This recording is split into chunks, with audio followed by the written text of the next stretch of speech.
the word union. Do they contribute to what you do? And do you ever go after that connection? We have not gone after any particular union. I wouldn't say that there's been an issue where I think that a union has given money in some way that has been that some member has changed their vote simply because of a campaign contribution.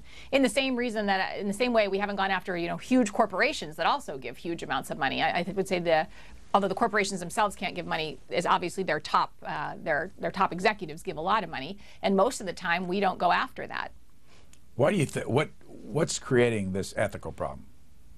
The ethical problem is really that members of Congress, as I said, need the money so badly. Literally the day after your election, you start dialing for dollars, and the only people who are going to give you the kind of money you need want something from you. And it's just going to be human nature to give more access to those people, not because you're evil and a member of Congress and corrupt. It's because you need something, and the people who help you are people who you're going to help out in return. Is there any other answer besides public financing?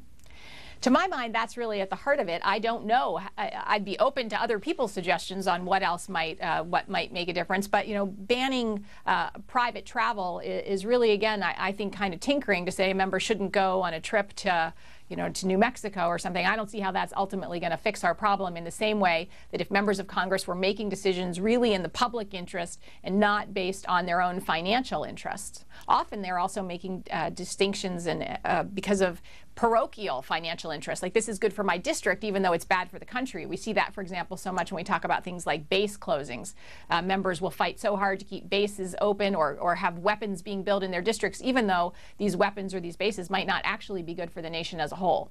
What about the fact that with organizations like yours and the public disclosure requirements and the competition that happens in a district, that in effect really there's no better way to do it than just public exposure and let the constituency know what's happening with the money that's being contributed to? Well, I think that is a start, and I think that's why the Federal Election Commission laws are so important. Campaign finance law is so important, that those records are available. But regular people are not going to spend the time, and let me say, it's very difficult to go through campaign finance data. It's very time-consuming to track down.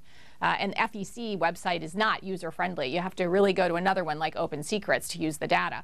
But most people aren't going to do that. So you'd really then rely on groups like mine to make the connection, to say, hey, did you know that while your member of Congress is deciding on this banking issue, here's all the money they got from banking executives? Because regular people don't have time to do that kind of research. The Federal Elections Commission website's government, the OpenSecrets.org, is Center for Responsive Politics? Yes, it is.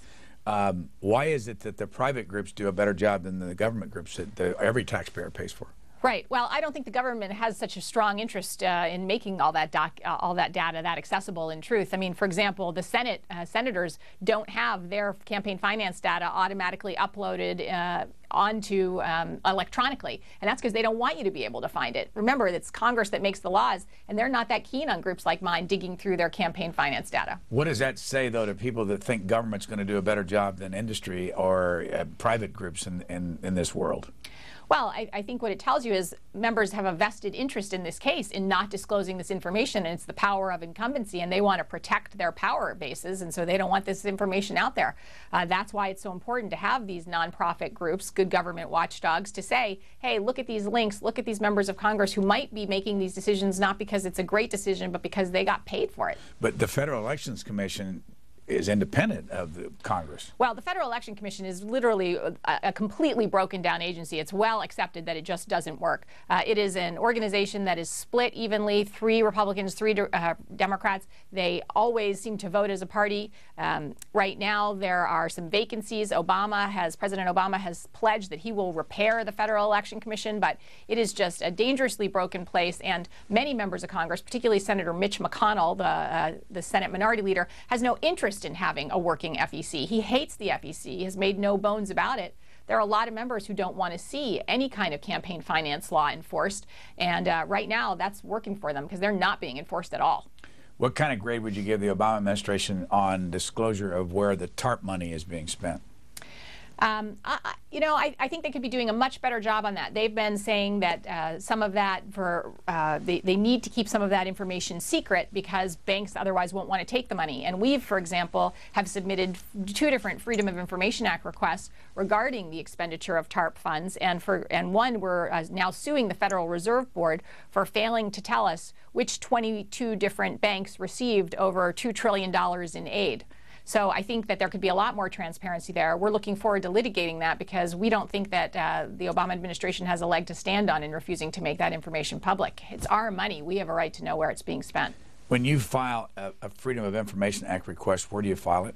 Well, you file it with the agency from which you want the information. So if it's you want information from the Federal Reserve, you file it with the Federal Reserve. How does the public know that that's been filed?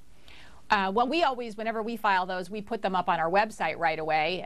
It's rarely a media story when you file a Freedom of Information Act request, or even when you file the lawsuit, which we then did in the Federal Reserve case because the Federal Reserve has refused to give the information, so then we're suing for it. If we ultimately obtain some information from the Federal Reserve, that'll be public, not only on our website and on the Government Docs website where we put all our documents, but the media. What is the average length of time it takes to get a Freedom of Information Act request acted on? Well, it can be very quick or it can be years. I mean, we still have one, for example, that we're in litigation over the Justice Department with, over the department's decision to lower the fees. It was lower the settlement in the tobacco litigation. We sued back in 2005. We're just now starting to get documents in that case. But more recently, we've asked for documents from, say, the Army regarding its treatment of domestic violence offenders, and we're getting those documents. So if somebody wants to go to your website? It's citizensforethics.org. There's no shortcut like crew? No, you have to go citizensforethics.org. It'll be on the bottom of the screen. Melanie Sloan, thank you very much. My pleasure.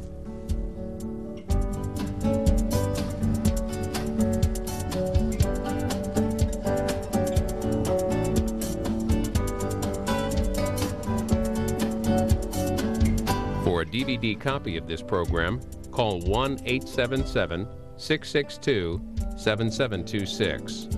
For free transcripts or to give us your comments about this program, visit us at Q&A.org. Q&A programs are also available as C-SPAN podcasts.